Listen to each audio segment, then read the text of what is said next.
Good evening everyone, welcome back to my channel. আজকে গেছিলাম বাজারে, তাই ভাবলাম তোমাদের সাথে একটু শেয়ার করা যাক। বাজারে ঢুকতে না ঢুকতেই বড্ড খিদে পেয়ে গেছিলো, তাই ভাবলাম প্রথমে খাওয়া দাওয়ার পর্বটাই সেরে নেওয়া যাক। তাই প্রথমে পাপড়ি চাট আর দই ফুচকা নিয়েছিলাম।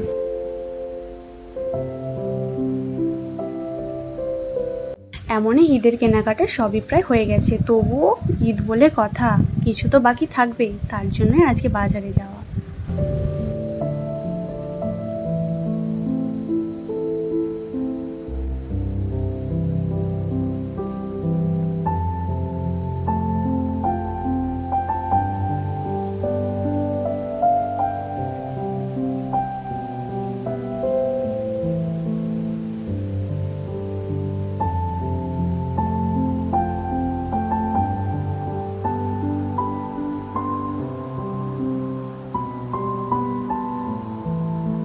আজকে ছিল সোমবার, তাই সেরকম ভিড় ছিল না, নাহলে হাটতলাতে অনেক ভিড় থাকে। প্রায় সব জায়গাতেই সামাই লাচ্চা নামানো হয়ে গেছে।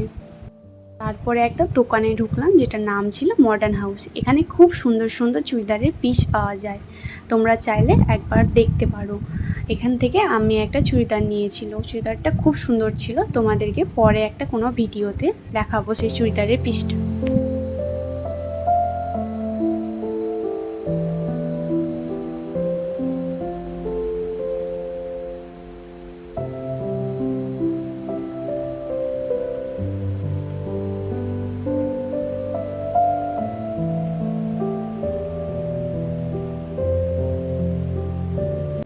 বিল করে সোজা চলে গেলাম কসমেটিকের দোকানে। ওখানে কিছু নেওয়ার ছিল, সব কিছুই প্রায় হয়ে গেছিলো, তবুও দুটো তিনটে জিনিস ভুলে গেছিলাম, ওই দুটো তিনটে জিনিস নিতেই চলে এসেছিলাম।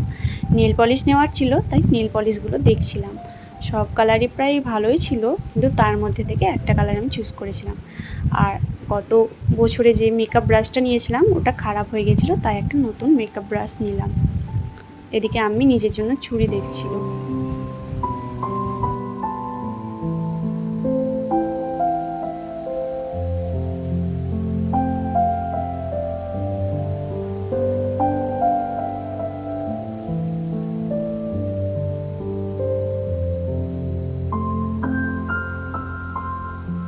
কসমেটিকের দোকান থেকে যেই বের হলাম সেই বৃষ্টি শুরু হয়ে গেল।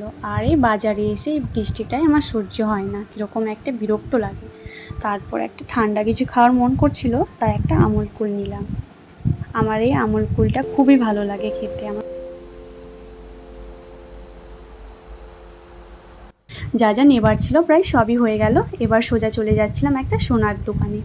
10 বছর আগে আমি একটা আংটি নিয়েছিল, যে আংটিটা সে সব সময় পরে থাকতো, কিন্তু কিছুদিন আগে ওই আংটিটা পাতলা হয়ে যাওয়ার কারণে একটু ভেঙে গেছিলো, তাই ওটাকে কিছু নেবো বলছিল, তাই ওটাই দেখতে যাচ্ছি এখন।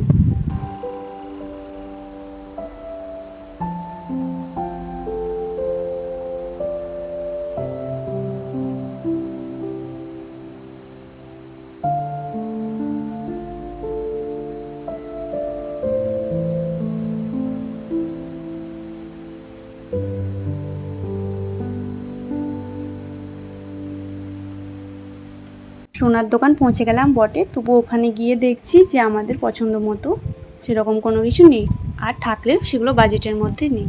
তার জন্য সেগুলোকে রেখে আমরা বানাতে দিয়ে এলাম, যে কুরবানি পরে নিয়ে যাব, আপনি এরকম একটা ডিজাইন বানিয়ে রাখবেন, যখন বানানো হয়ে যাবে তোমাদের সঙ্গে তখন নিশ্চয়ই আমি সেটা শেয়ার করব। তারপরে আমাদেরকে পাপা আনতে এসেছিলো, তারপর পাপা বলল চলো তোমাদেরকে একটু কেক খাওয়ায়। অনেক দিন ধরেই বলছিল, কিন্তু এইখানে যখনই আসি এই রাস্তাটা দিয়ে, তখনই এই দোকানটাতে এত পরিমাণে ভিড় থাকে যে আর ঢোকার মন হয় না। ফাইনালি আজকে ঢুকে পড়লাম, আর ওখানে গিয়েই দেখছি হাজার হাজার রকমের কেক আছে। কোনটা খাবো আর কোনটা রাখবো সেটা বুঝতে পারছিলাম না। তারপর সবাই নিজের মন পছন্দ মতো একটা একটা করে কেক খেলাম। কেকের কোয়ালিটিটা অসাধারণ ছিল।